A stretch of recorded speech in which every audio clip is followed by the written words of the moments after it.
Test. There we go. Okay, we're going to get started. Before we do so, however, I'd like to introduce two people, very important people, because they sponsored the beer for the entire week and are sponsoring the Speed Symposium. So, Robbie, Daniel, and Jill Nickerson, would you stand up and be recognized?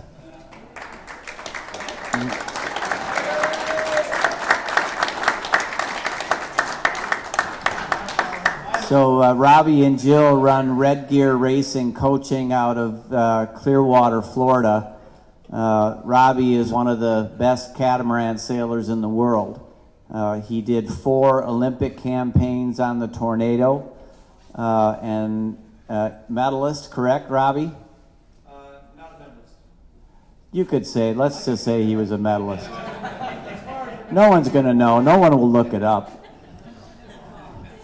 And since that time, he's been coaching some of the top catamaran sailors in the United States on the NACRA 17. He's also very active with the youth on the NACRA 15, which is the official youth catamaran. So thank you again, Jill and Robbie, for your sponsorship. It's great to have you here. Robbie also, this is his first time in an ice boat. He was born and raised in Florida, so this climate is quite the shock for him, but he's been doing great. So I'm going to turn it over to Sam Bartel, who's going to be our moderator for the evening. Sam is a recent graduate of UW-Madison. He was on the UW sailing team for all 4 years, Sam, and he's an up-and-coming star in DN sailing. He got out on some borrowed equipment and caught the fire and went home and ordered plans from Paul Goodwin and built himself a boat. So that's the kind of people we love to see joining us. So, and also Sam has stepped up and helped with the raffle. He's handled all of the raffle, gathering the items that we'll be raffling off later this week. So let's give a round of applause for Sam for everything he's done. And a fun fact about Sam, he speaks Chinese. Yeah. Not tonight. All right, so just from a format standpoint, just to keep this smooth and informative for everybody, we are videotaping and recording this symposium so we can use all of this great content for various purposes moving forward. We'll let you all know where the links are going to be posted. With that, I'll turn it over to Sam. Oh, format. So if you have a question, please just raise your hand and we'll give you a piece of paper and jot it down, and I'll come and pick it up. We'll take a look at questions that are kind of similar, group them together, and then ask the panel. If you want to ask a question of a specific panelist, just put that on your note. If it's a general question to the entire panel, we'll pose the question and they can weigh in as they see fit. So I'll turn it over to Sam, but we'll have each of our panelists introduce themselves to tell you who they are and give you their credentials, and they could tell a few lies if they want to, and we'll go on from there. So. Also, big thank you to Daniel for letting us use this space tonight. This is fantastic.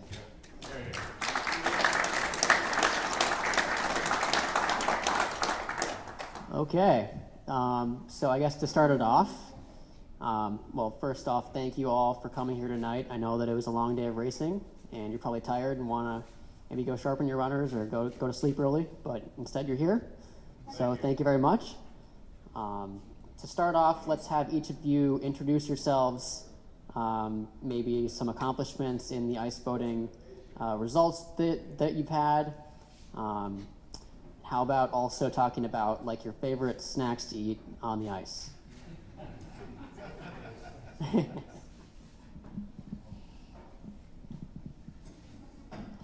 My name is Tomek Zakrzewski from Poland, and I've been in ice sailing for like 35 years now.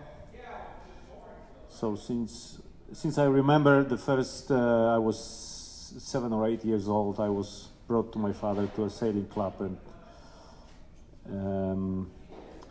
they didn't want to let me in the club because I was too young, so I took a rock and I smashed the window in the office because I was so angry, and they wanted to punish me, so they told me to sand the bottom of the boat, and it was the biggest reward I could expect. So I was sanding the boat for the bottom of the boat for the whole summer, an old boat, wooden boat, and that made me a club member after that. So I had to earn my membership in our local club, and I'm also very lucky to be a member of this club until today. And to give you more background, this is very much ice boating club because we have 4 world champions so far, starting with Vlad Stefanovic. Some of you may know the guy from Poland. So Vlad won the worlds, I don't remember when was it, like 1992, maybe 94. And then this championship was followed by me I won the worlds twice in 2012, 2013, the last time Lake Pepin. And the next world champion was my brother. Yes, that order. Next was my brother, 2020. And the 4th champion coming from my club is Robert Kraczyk, so my sparring partner. So imagine being the best in the club means very often to be a world champion at that time. So being the best of the club is quite a challenge in our case. Thank you. I can't top that one. My name is James Thieler. Everyone calls me T. That's a really long story. We'll spare you all. I've worked on boats pretty much my whole life since I got out of college in 1991. All sailboats, all keel boats. And I was at a point in my life in the late 1990s where I was tired of going 7.5, 8, 9 knots all the time. And I was falling out of love with sailing, generally. I was burned out. And I was living in Maine. It's another long story. All my stories are long stories. That's another long story. But I ended up in Maine somehow or another. And I always thought ice boats were interesting. I'd seen pictures and never thought I'd be able to try one because my plan was just to live, in the Caribbean and, torture my liver and bake in the sun for the rest of my life. But I found myself in Maine, and one day I was driving by Chickawaukee Pond, and here's all these boats buzzing around. I said, holy shit. Reached to a stop, run out on the lake, watching all these boats. I got to try this, and I finally got to try it, and the boat took off across the lake, and I had 2 thoughts was, how do you stop this goddamn thing? And I think I'm back in love with sailing. It really kind of rescued me in a lot of ways. And that was in Maine in 1998 or 99. And spent a few years cruising around on my old clunker, just sailing wherever just for fun, then got the racing bug and started upgrading my stuff and working with Jeff Kent a lot and racing more and more. And about 10 years ago, I got real serious about it and started having some good moments on the racetrack and learning a bit more, and eventually was able to get the North American Championship a couple of years ago. And a number of Canadian championships. A couple of Canadian championships. Thank you, Pete. What a guy. But it's my favorite kind of sailing. I just can't imagine why anyone who's into sailing at all hasn't fallen for this. It's just the best sailing you can do. Snack food. Snack food. Favorite snack food? Anything. On the ice, all joking aside, stuff with a lot of sugar in it's good because it burns quick. Trail mix is good because it's got a lot of M&Ms and raisins and sugar and stuff, and you can also dump it into your mouth without taking your helmet off. The worst thing you bring on the ice is a payday bar because it's like caramel and peanuts, and in the cold it turns to granite, and if you there's no way you can possibly eat it. Hi, my name is Tomas Lindgren. I'm from Sweden. Started ice boating 94 actually. The reason was that my friends who all were Olympic campaigners in fins and other type of dinghies were convincing me that I should try the ice boats. Myself, I have been racing dinghies since I was quite young, and especially a lot of laser sailing I have done. So they convinced me in 94 to start, and surprisingly, 95 the federation wanted me to go over to the Worlds for the first time. I hardly knew what an ice boat was at that time, but I ended up 5th at the Gold Fleet. So it was a quick march for me, and I had continued that for a long time. I have been 2 times runner-up in the Gold Fleet. I've been European champion. I won, I think, 7 Swedish championships and a couple of Finnish championships as well. And well, right now I have had some knee problem the last, I would say, 7-8 years. So the reason I'm here to coach the juniors here from Sweden is that I made a surgery in March, and that was my 3rd surgery for 1.5 years. So, but after this, I'm going to go back sailing again because I can run again without any problem. So, also I have to tell you guys that if you have problem with running, please consider to come over and sail the Grand Masters in Europe, because if you have problem with your knee or your hip, the rules is that you have to stand with one of your leg on the plank and then you kick start. So in Sweden right now we're going to arrange this year. I think we have around 35 registered sailors. Last year I couldn't run whatsoever, so I'm actually the Grand Master for 2022. And when people are saying, "Oh, you're a Grandmaster," I try to tell them that I'm actually the Junior Grandmasters. But they're not impressed by that. Anyway, it has been a lot of fun with the juniors. We started up a campaign for like 4 years ago. The federation asked me to help these young guys, and it has been very stimulating because you have to think maybe once or twice before you tell these guys how things works. It's so easy just to do like this or do that and so on, but suddenly I have to think a lot before I tell these guys. And hopefully I have what I have experienced during my career in the ice boats, but I can transfer to these guys. So when I'm too old and too, well, so to say, I can't move too much, so I have to stop. They can continue the tradition of ice boating. My problem regarding what type of snacks I have in my bag out on ice is that I have such a hard time to eat on the ice. When I go to the States, it's not that common that you lose weight. All my years coming over here to the Worlds and sailing, I have lost weight. I don't know if you remember another Swede called Tomas Karlsson. The first time we were here for the Worlds, he gained 6 kilos. And I lost the same amount. So, that's it.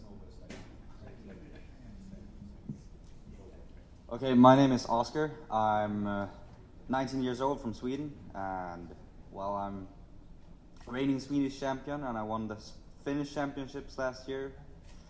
I'm reigning world junior champion, and I was 3rd at Gold Cup last year. Been ice sailing since I was 8, so it's 8 or 9, so it's been like 10 years now. And Yeah, my favorite snack on the ice, it's probably just a sandwich. Quick and easy.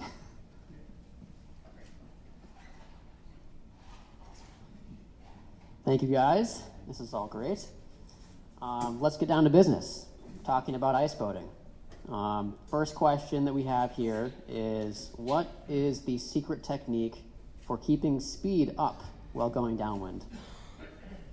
And feel free, if any of you want to respond to this question first, just let me know and I'll hand you the microphone. All right, T, you're up.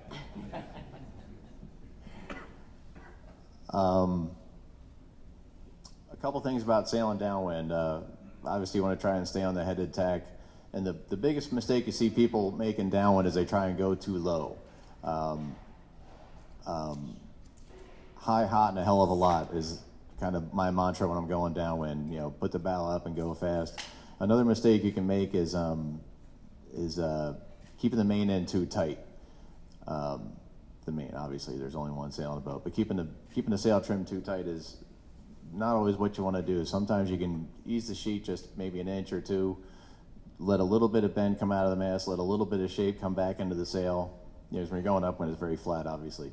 Let a little bit of shape come into the sail, and always keep an eye on your leeward telltales. If you ever see them stalled out, you got to either head up or ease the sheet, and just keep it high and keep it moving. Don't worry about where you're going. Just make sure you're worried about whether or not you're just going. Keep your speed up. And also get your weight forward a little bit in the boat. And downwind, you can kind of slide forward in the cockpit a little bit, get a little more weight in the front runner.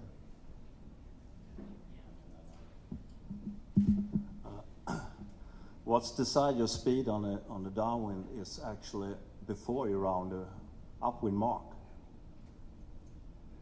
Try to plan so you're having a pretty long ley line if possible, and accelerate as much as you can before you round the mark, because you will have that speed with you all the way down to the leeward mark.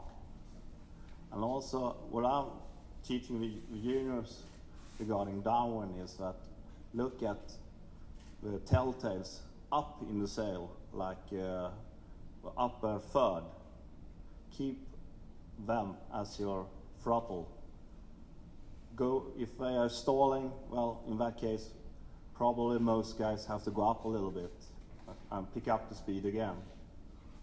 But once again, remember that the speed in downwind, do you have a great speed when you round the upwind mark, then you're going to have great speed probably all the way down as well.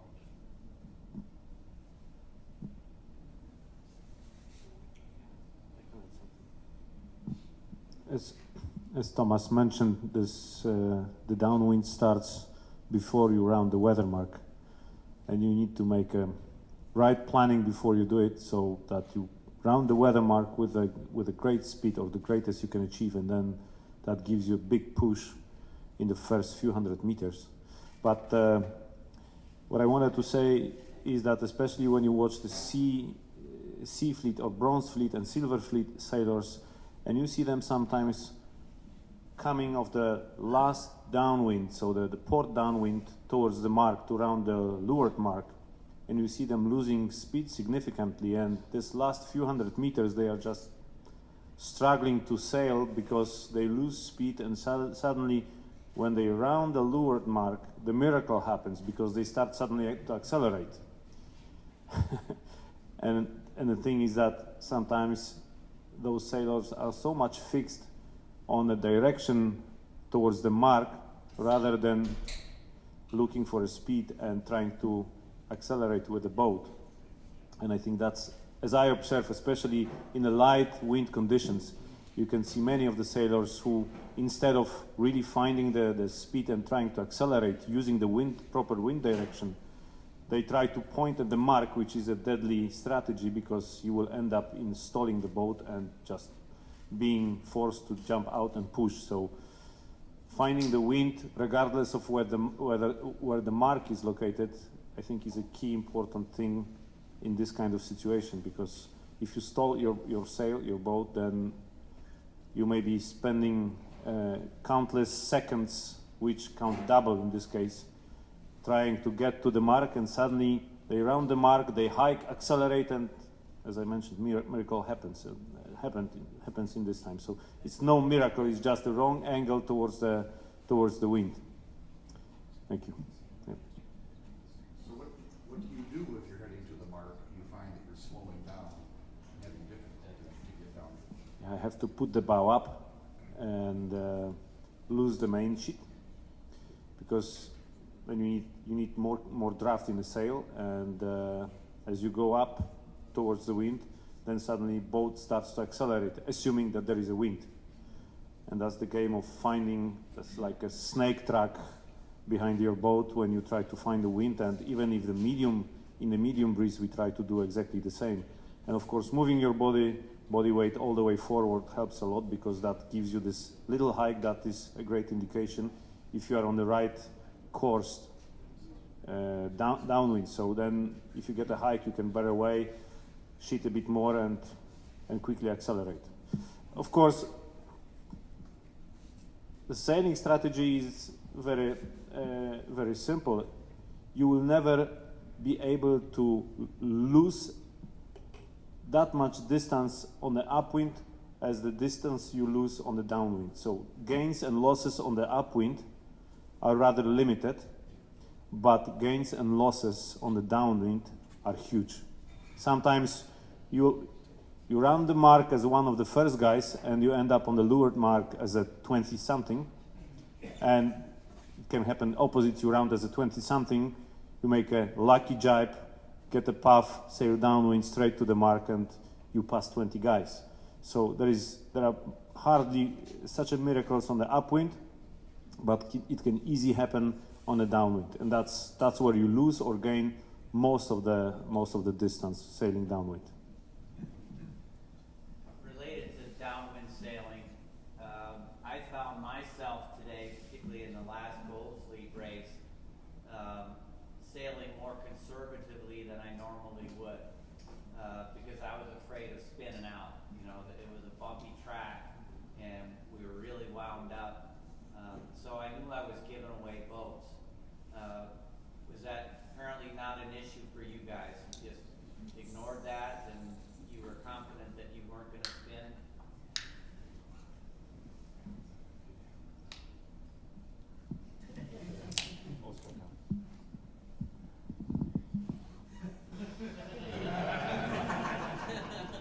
Coach privileged to. Yeah, well, I don't know. I guess you just need some confidence. I didn't find that problem, but I don't know. It's probably mostly confidence. I would be surprised if you would spin out going straight on a downwind. Then it's mostly a runner problem and not really sailing problem. So just having confidence in your equipment, knowing that my runners are sharp, I can push them. And if they aren't sharp, of course, you gotta go back to the shop and you have other problems. But if everything's okay, you should be able to push for most of the time.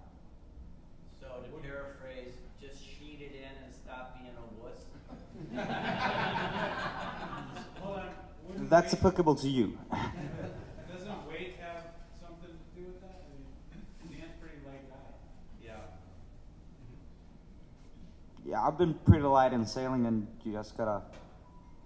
Yeah, I mean, it's difficult to say. I saw you once, but I don't know. If you have grip in the runners, just push it.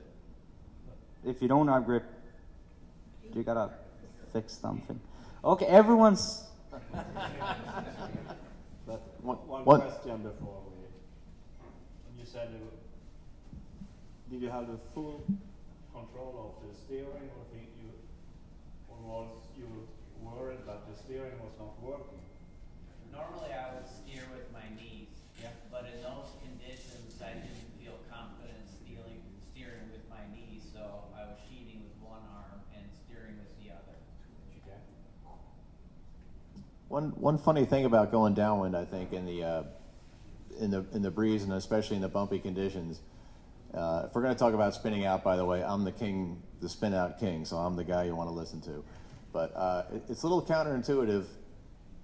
But downwind on a day like today, you can actually get yourself in trouble if you put yourself into delivery mode. You know, if you sheet out, let the mast straighten out, the boat's going to be a lot more twitchy. It's going to be a lot more bouncy. You're going to have less grip because when the mast is bent, remember, it's pushing down on the boat. You get better traction. So it's a little counterintuitive, but by sailing hard, you're actually, you know, really pushing the boat and keeping the boat wicked up and going fast, and the mast bent a little bit. I think it's actually safer, you know, in terms of avoiding a spin out than trying to baby it and go straight down when we're lower down with the mast straight. What's happened? Another way to think of it is this: if you're not living on the edge, you're taking up too much goddamn room.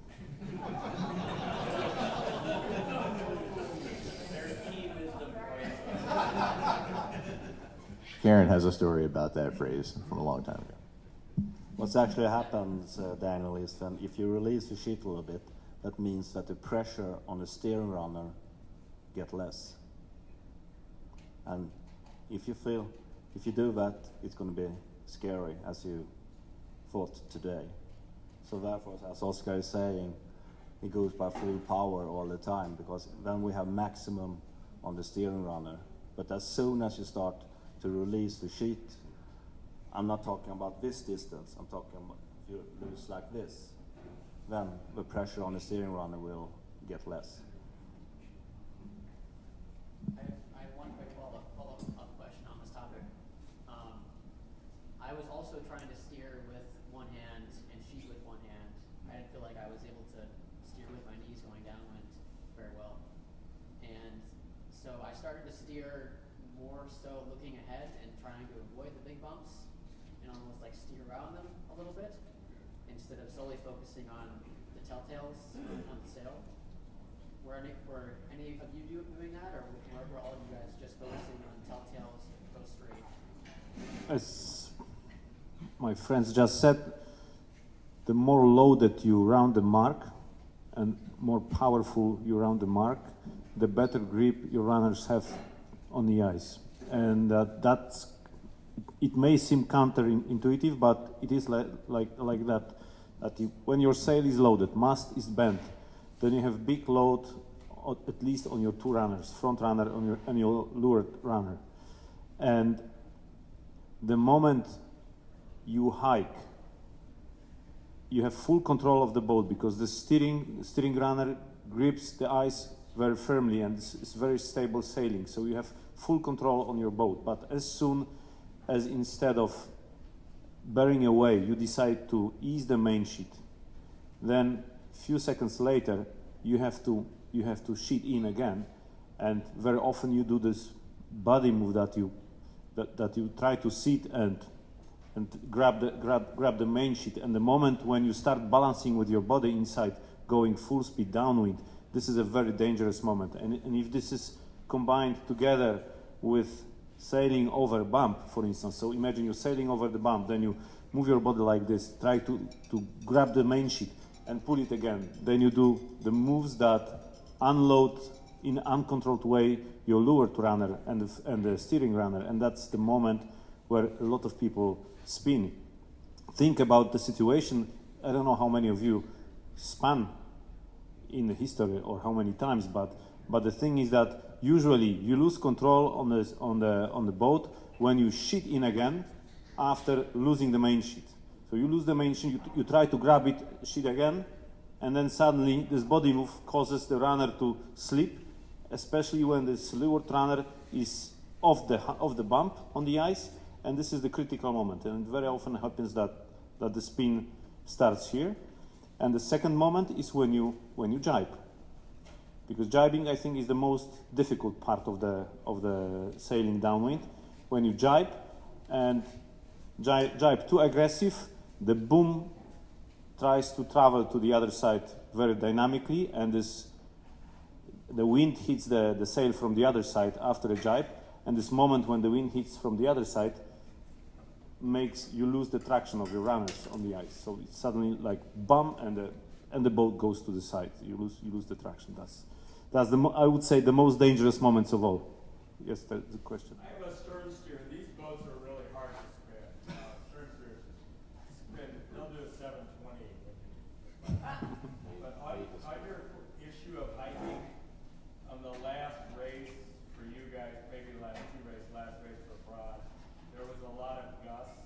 how do you play the gust on the hike?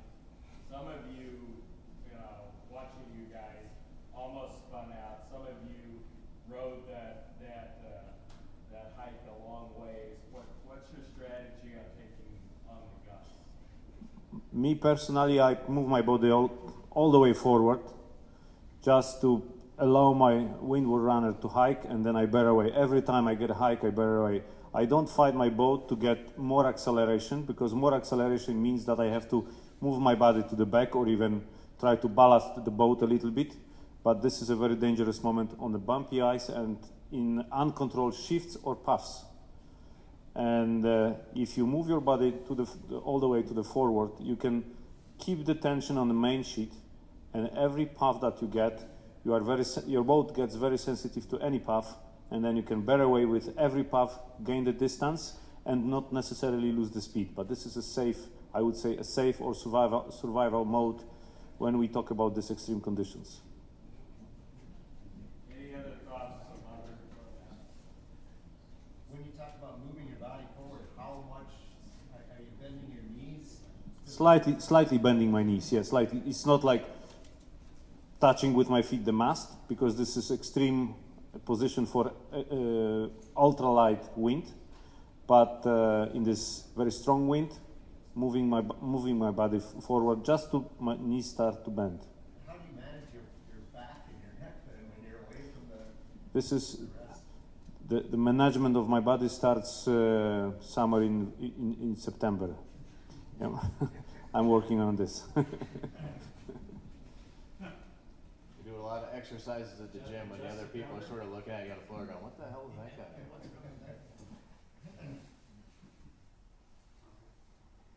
Could you talk a little bit about the coming around the top mark for the bronze plate, at least in that last race? It was really gusty up there.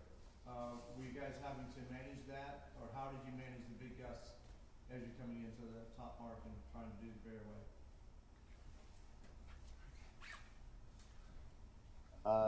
On a day like today, it's okay if I don't use the microphone.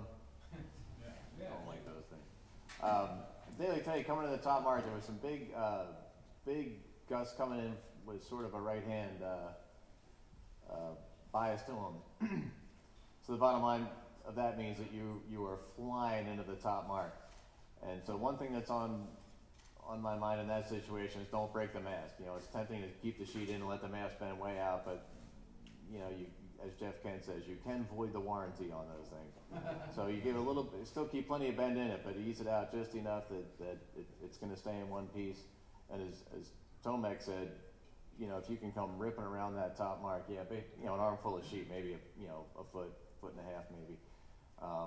But if it's really windy, you can ease it, and the bend will stay in the mast. So you get the best of both worlds. You get the downforce and the traction, but you still get the speed, and you can just slingshot around that top mark. Jan Goujon used to say, you always want to overstand the top mark just a little bit, so that last 20, 30, 40 meters in, you can put the bow down 5, 6, 7 degrees and really just go flying around that top mark. And as Tomek said, you can carry that speed. That sets you up well.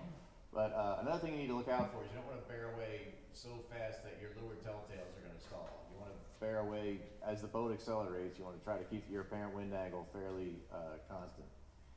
And keep your leeward telltale streaming at all times, no questions asked, until you find your happy angle downwind. And as Tomek said, get your weight forward a little bit in the boat, make sure your shoulders are off the backrest, and get yourself wedged in good, and keep the mast bent, keep that down forward. And maybe one tip for all of you, that we have quite a different strategy of rounding the mark compared to most of the sailors. And the thing is that when we are in full speed, just before rounding the mark, we do a very aggressive maneuver of diving deep down just to unload the mast a little bit, because if you round the mark with your mast bent all the way out and you just carry your proper downwind course, then you are gaining nothing in return. So you will not go any faster. But what we do is just make a very tight rounding. We dive very deeply downwind to unload the pressure from the mast, and then we again point higher to accelerate. So this is this moment where we gain like 50 meters. And if you have two guys, one of them is doing the standard mark rounding, so rounding the mark with the mast fully bent, and you have me coming behind the guy with the same mast bent and the same speed, but I will dive 50 meters below the guy and start pointing higher, and I will lose no speed, not at all, because the load on the mast is so great that it takes really some seconds to start losing the speed, and before it happens I start pointing higher again to accelerate, but the difference suddenly is 50 meters out of nothing, just rounding the mark. So these kind of technical things will help you out to be more efficient when rounding the mark, assuming that you are really fully loaded with the full power in your sail and in your mast, because if the mast is straight, this technique doesn't work. So you have to be really, even maybe slightly overstood before making the final tack and reaching to the mark. Round the mark, put the bow very strong, I mean like in not unnatural way, down for like 20-50 meters, and start accelerating again before you start losing speed. But that will give you this extra 10 or 20 or 30 meters against your opponent, and yeah, that's small win, just rounding the mark without any extra effort. Can you tell me what mast you're sailing, what you like and what you don't like about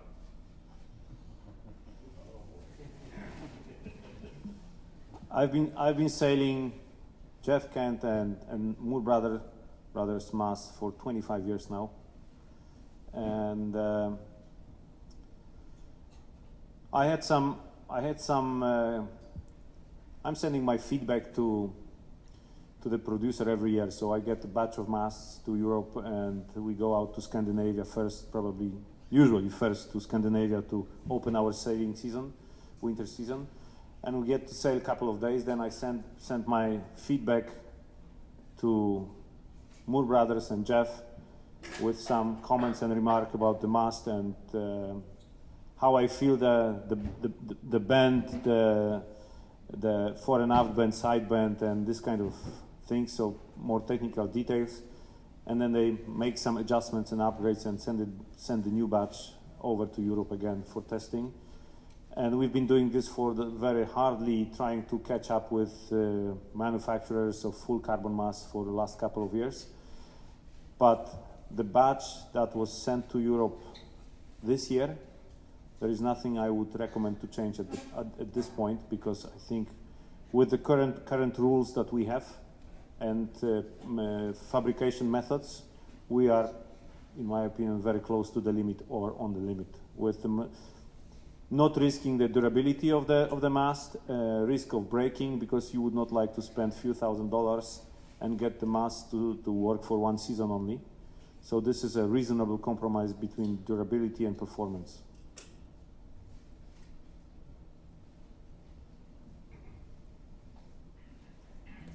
Me? I've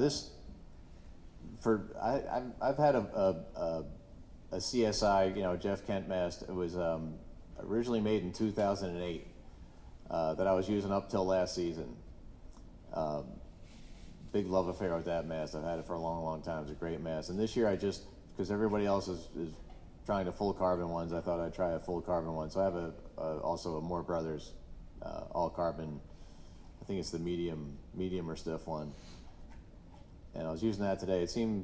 I liked it. It seemed pretty user friendly. It seems to be a good mast. It bends when you want it to, and it's not too soft. It doesn't fall out of the boat. And pretty happy with it so far.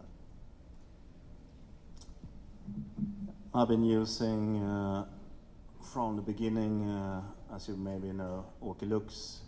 He made mast for us in Sweden for a long time, but when the full carbon mast showed up on the market, so to say, he was not able to produce that advanced full carbon mast. So I went for a hamrack mast, but I had a little problem with them, and one was they were very fast, but the durability of them was see and sew.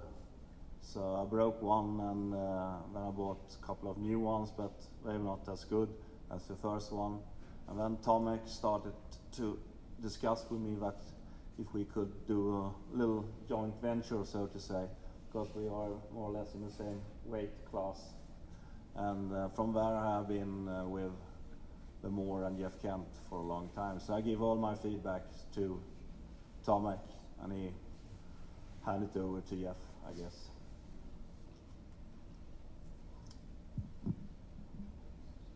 This is pretty one-sided, but I'm also on a Moore Brothers mast, same as these guys, the medium one.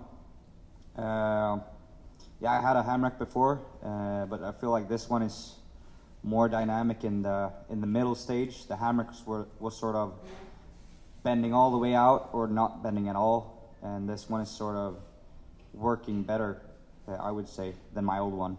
And the thing I noticed the most is how dynamic it is in the top, especially. So yeah, Moore Brothers here as well. If you Topic of equipment, can you talk about your equipment selections for today and what drove those selections?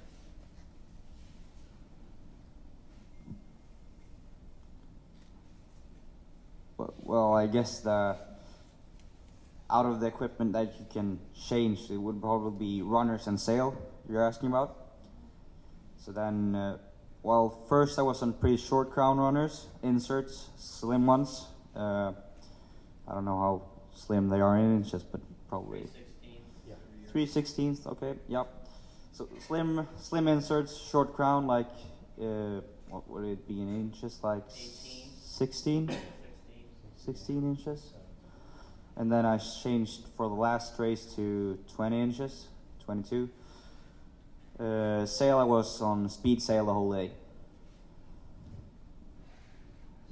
The way we work with the junior team is like we have a discussion about the conditions, wind strength of course, and also how the ice is. Is it bumpy? Is it a lot of competitors? Is it a fleet with 50-55 boats? In that case, it's another type of runners that you are asking for.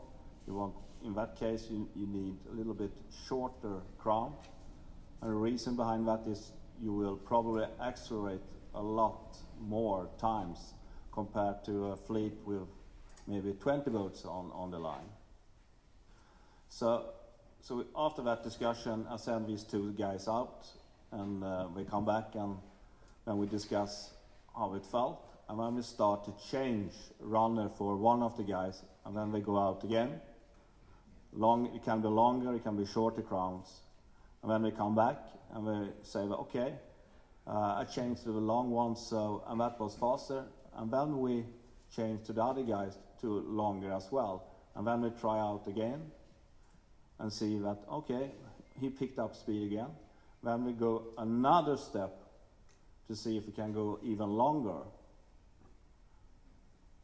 So it's very important, I would say, that have a good friend that you always train with.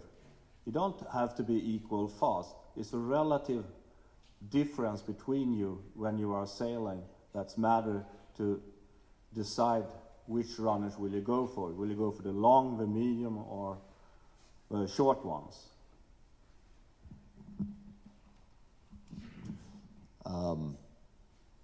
What was I using today? My Moore Brothers mast. For sail, I had on, we did a few runs, Matt Struble and I and Chris Berger. We did some experimenting before the first race between going with the Ullman FO1 and the Ullman ABSS. And all three of us ended up going up with the ABSS, which is a little flatter than the FO, but with a soft top batten. And it seemed like that allowed the top of the sail to maintain a little bit of shape on the downwind legs. It was a pretty noticeable difference, I thought, actually. And so that was a sail selection. And then for runners, I was using just a normal 90-degree front steering runner. And on the sides, I had minimum inserts with 95-degree edge and about 20 inches of flat, quite a bit of flat. 0.2 or What's that?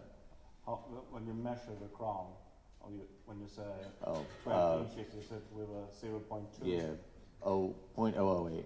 Yeah. That's a lot of flat. For me, it was pretty simple. I got a new blank tube delivered by Jeff. I rigged it the day before competition at Dan's shop. I got new sails, so I had new mast, new sails, and 3 sets of runners, 2 of them non-usable for this condition, so pretty limited choice and everything new and fresh.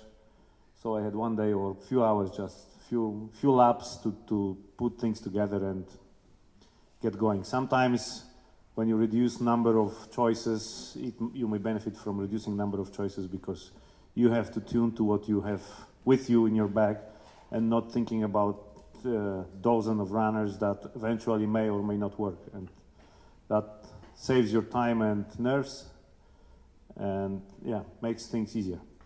And what angles? What I use at the moment 100-degree runners. Today, yes. 100-degree, 21 inches crown. And ABSS sail. And you weren't slipping? Oh. Even if I move my body all the way forward on the upwind, it works. I have 100-degree runners as well. Wow. Could you each talk about how you visualize wind, or how you see the wind on a lap?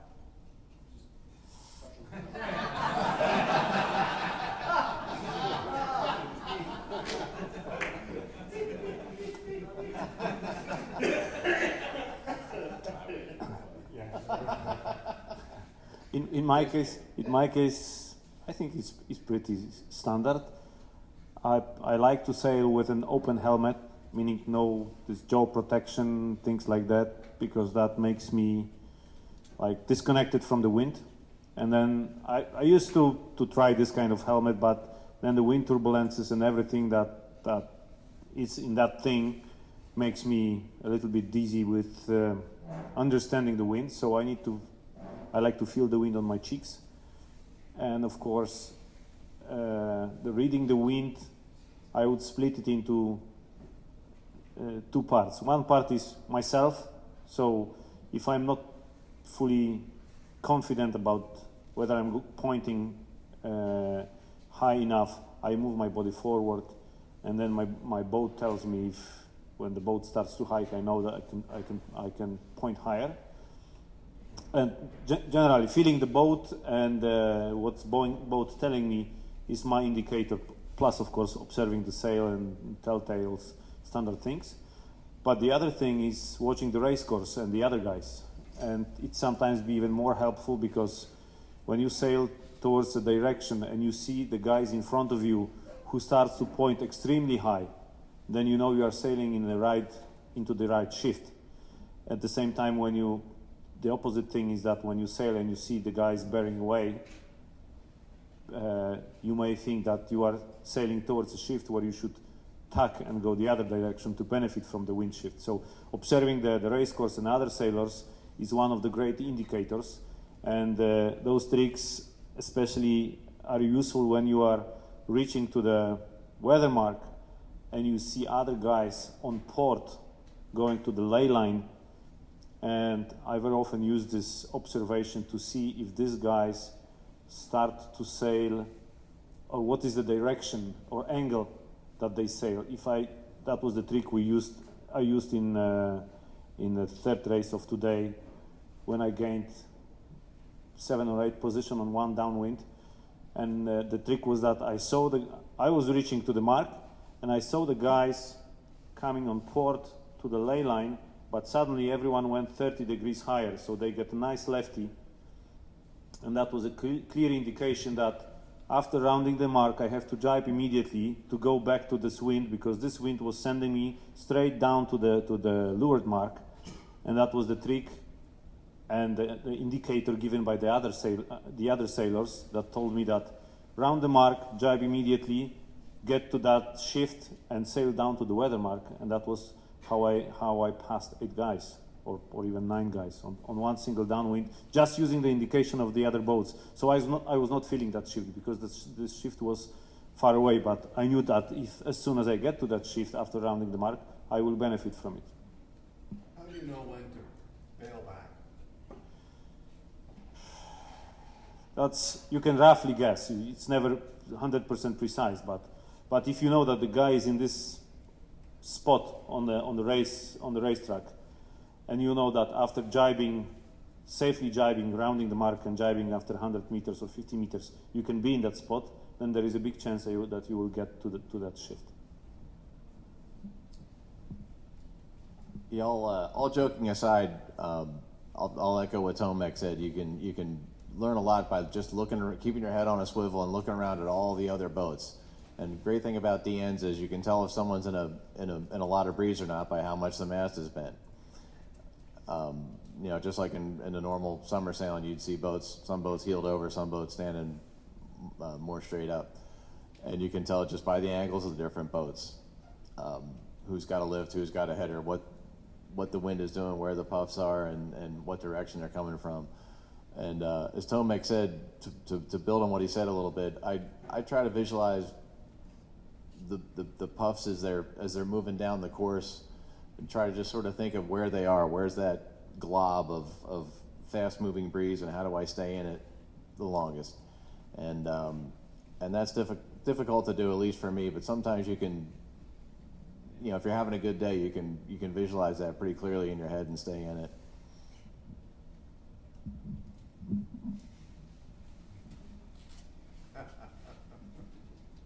Well,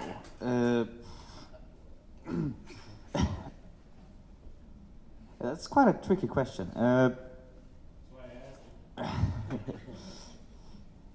Yeah, it's mostly on if you're leading and no one's ahead of you, because obviously if you have people ahead of you, you can sort of look at them, and then from there you can keep on a swivel. You always have to test the height on the upwind. You gotta feel if there's something there. Can I go higher, or where am I gonna have to follow, or do I have to go lower even? So you can't just follow. You gotta feel for yourself where the angles are at. But if you're leading, then you gotta find it out yourself. And then, Eddie Clements told me back in 2014 or something. That was the fast Swedish junior back then. He told me like this: if you're not slowing down, then you're not going too much upwind. So that basically means that go up until you feel that there's not enough pressure, and then you go down, and then you're feeling on it. So you're basically feeling the height based off of speed. But then you run into problems with puffs. So there's always another dimension to feeling the angles you gotta sail. But basically, if with constant wind, you gotta go with speed, and then you have to feel the puffs as well. So it's really difficult to explain. It's mostly by feel, at least for me. But yeah, it comes intuitively with enough sailing. I can add on. I think what is important also, that before you start your race, that you try to go and sail one lap. And while you are sailing your lap, try to find marks at the shoreline. It could be a house, it could be a mast or whatever. So you know when you're starting if you're heading at the same directions as you did when you were out, or if you're heading to the right or to the left, then you know that the wind has shifted.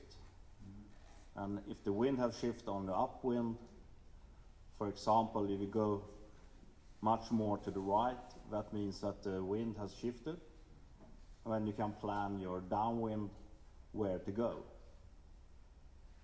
So try to go around, and especially if you're on downwind, you should have a mark as well there in the shoreline somewhere. So you know when you're jibing and go to the port. Okay, of course you have the windward mark, but it might be sticky conditions where speeds is very low, and you have to jibe probably a couple of times, and therefore the marks is very important. They give you a feeling of what's happening actually with the wind. Pretty much wanted to say the same what Thomas said, but one more thing that helps me finding the right ley line is that when I know my usual position in the boat, and I have that kind of setup in my mind that when I see the mark just in front of my side stay, this is probably the point where I want to tack to lay the mark. And as the angle on the downwind is a bit different, the angles are smaller, then I have it even more in front of the head stay, of the side stay. So when you sail the course, you will at some point realize that laying in your boat, having you have to.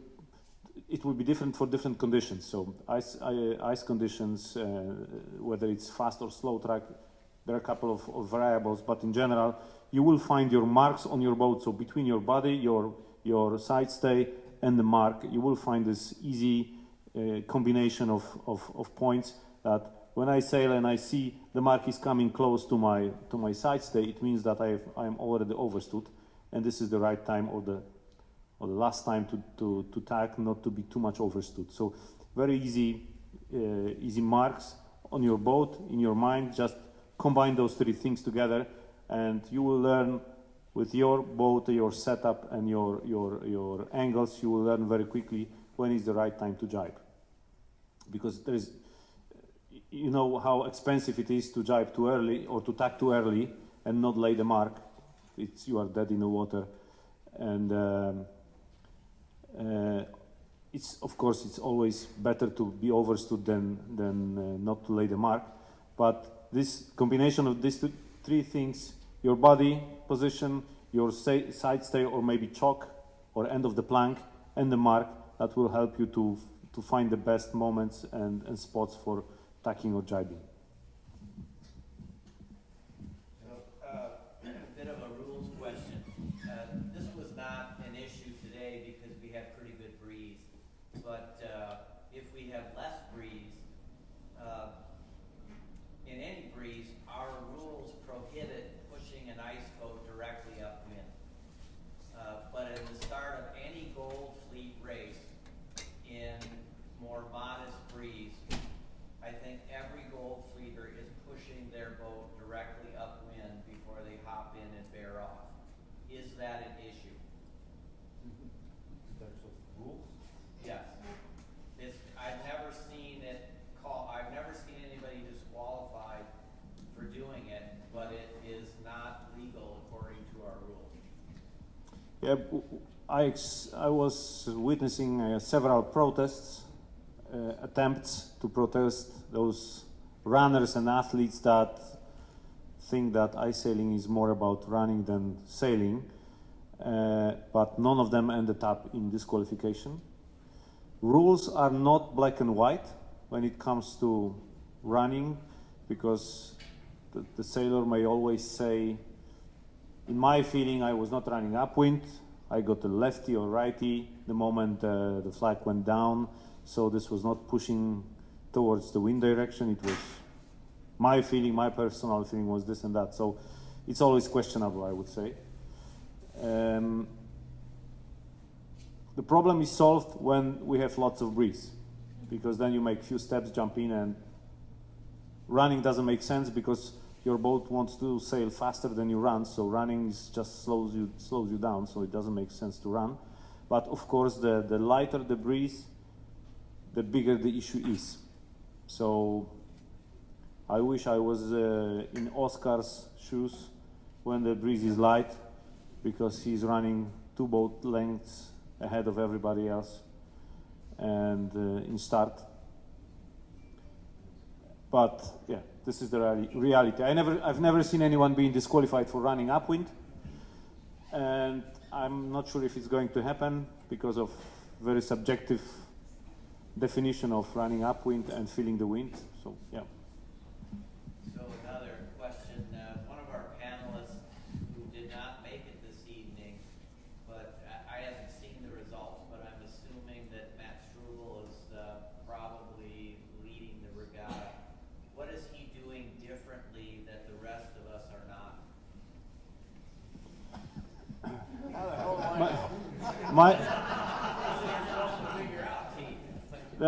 I have an observation that I can share with you when watching, especially the fleet in US, is that you very much, most of the sailors, not everyone, but pretty much most of the sailors have an old style way of starting the boat. Old style means you keep your main sheet very loose, you set your boat at pretty much at the sailing angle, and you start pushing the boat. What we do different is that we sheet in almost 80% on the main sheet. So our blocks are almost coming together, and this is how we position our boat on the starting line. What it changes a couple of things. One of them is that you can point your bow much more towards the wind direction. That changes a lot already. Yeah. The second thing is that as soon as you start pushing, the boats start sailing, and you get much better acceleration in the start compared to where you have your main sheet loose, set your boat to the course, and start pushing. Then before you jump, before you sheet in, it takes so much time that I don't know if you noticed very often starting with the fast guys from Europe, especially from Poland, that in the start we are really smoking most of the fleet because of this simple trick. If you keep your main sheet loose, put the bow at the sailing angle and start running, before you jump in the boat, we are already sheeted in and full speed. And that's a huge difference in starts. So once you sheet in 80%, your deck blocks coming almost together, you will feel immediately the difference that the boat starts to be lighter, running is easier, more efficient, and the boat accelerates much faster. And the whole thing with loose main sheet, and pushing at the sailing angle slows you down tremendously, and the process of jumping in and getting up to the speed is very, very long. That's my observation, and I think this is pretty much true, that the starts are so much different in efficiency between our starts and the starts of most of US sailors. What you can do to try this is actually take the normal, if we say it like this, the American way of starting, and then you try Europeans' way of starting. You're going to realize that the wind resistance when you're running is so much less if you use this European style of starting technique. Try it tomorrow. So if you're doing that, how do you know, like sometimes with hike on that, so how do you know when to get in the boat? Without it, like, because once it gets hiked up too much, then you can't get in the boat. So how do you, when do you jump in? If it's loaded up already? Well, first of all, if you're getting hikes, then you're probably you have to have a little bit of left in the sail still. So that's why you'll see us pointing pretty much upwind. Because if you're sailing with power, you're running with power in the sail, of course the boat is going to start hiking. But you got to have a little bit of left in the sail, and then the general rule of running is you're running until you're up to speed and then you're jumping in. Because there's no point of you running your top speed when running, because then you're just holding the boat back. You run the boat up to speed, max speed for you, and then you hop in and go. There's no point in running further. You do kicks or? No kicks. They're slow. If you look at our side stays, you will see that we have I would say 1.5 meters up or something like that. But something we can grab, so we can, if the plank is going up a little bit, we can push down with one of our hands. But if the plank is going up, you have been probably running a little bit too low.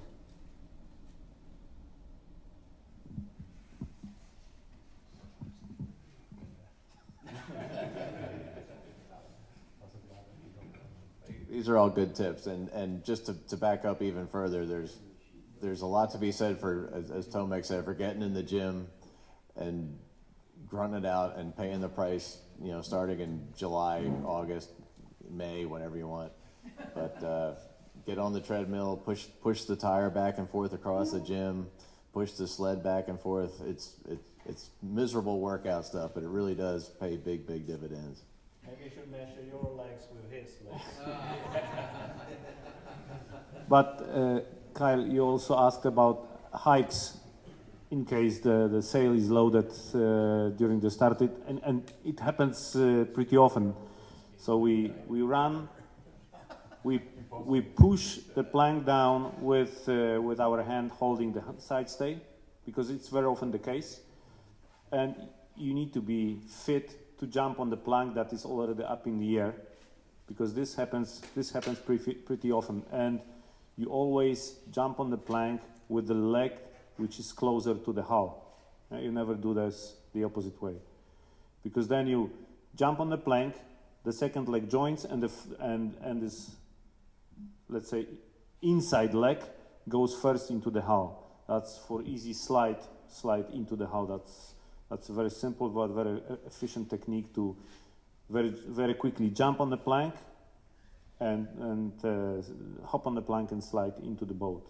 Always the first leg that jumps on the plank is the leg that is closer to the hull. But that's your outside leg. Your outside leg jumps on the plank. No, inside. How do you cross that over getting in the boat? You just slide in. You jump with your leg that is closer to the hull. So if you are on starboard, your left leg goes first on the plank. Okay. Then right leg joins, and then the left leg goes inside the hull. Okay. So you have both feet on the plank. At that time, yes. Sometimes we use this technique of standing both feet on the plank for a second or two, just to get an extra acceleration if it happens that you start and you get the puff that you didn't expect. Because then you will fall off the plank probably with this method. So you jump on the plank and you want to stand on the plank for a second or two, just to accelerate and come down the boat, and that gives you a super acceleration. That sometimes you see the guys that are standing on the plank, and you may see me sometimes standing on the plank and bearing away for a second or two, but the boat goes crazy in that second or two. That big advantage on the start. Now we are at a point with ice boating that can be made in different way. We are actually, myself, Oskar, Gustav, our leg is, the outside leg is first on the plank. So that's our technique. So outside leg first up, and then the inside leg comes up and slides in to the cockpit. That's the way we do it. But you can do it which way you want. That is more convenient for you guys. That's how I do it. But it doesn't mean anything. If anybody wants to see something funny tomorrow, I'm going to try it the way Tomek does it. Please don't video it, okay? I noticed a lot of guys doing a really short jibe just before the leeward mark, and I'm wondering if you can tell me when that's appropriate and how you execute it. I think it just depends on what your positioning is and how fast you're going. One reason you might want to do that is one advantage to coming into the bottom mark on starboard is that you get to kind of elbow your way into the line a little more. If you're on starboard, you can bully your way into the parade a little more easily. And it just depends on your angle and if you're fast. If you go too low for too long, you'll bleed off too much speed, and you might want to lose a little speed before your round so you don't spin, but you don't want to bleed off too much. So if you're forced to do two sort of quick little jibes to maintain your speed, then that's just what you got to do. So that's for positioning. Positioning and keeping your speed up, yeah. Speaking of jiving, how much do you account for a jive as far as like, do you just go after wind and jive, the time it takes to jive attack, be damned, or do you consider what you're gonna lose in attack, what you're gonna lose in jive? Like, how much do you factor that time? I think jibes are a lot less costly than tacks, so I'm much less reluctant to jibe on a downwind leg than I am to tack on an upwind leg. Done correctly, you don't really lose that much. I do try to snap the boat through those maneuvers quickly, so you spend less time in neutral, so to speak, and you want to keep the sail driving as long as you can, as much as you can. And depending on how big, if you're jibing to catch a good puff or a good shift, it's well worth it. Like Tomek said, you'll pick up 10, 15, 20 boats if you get into a good puff or a good shift, which makes one measly little jibe well worth it.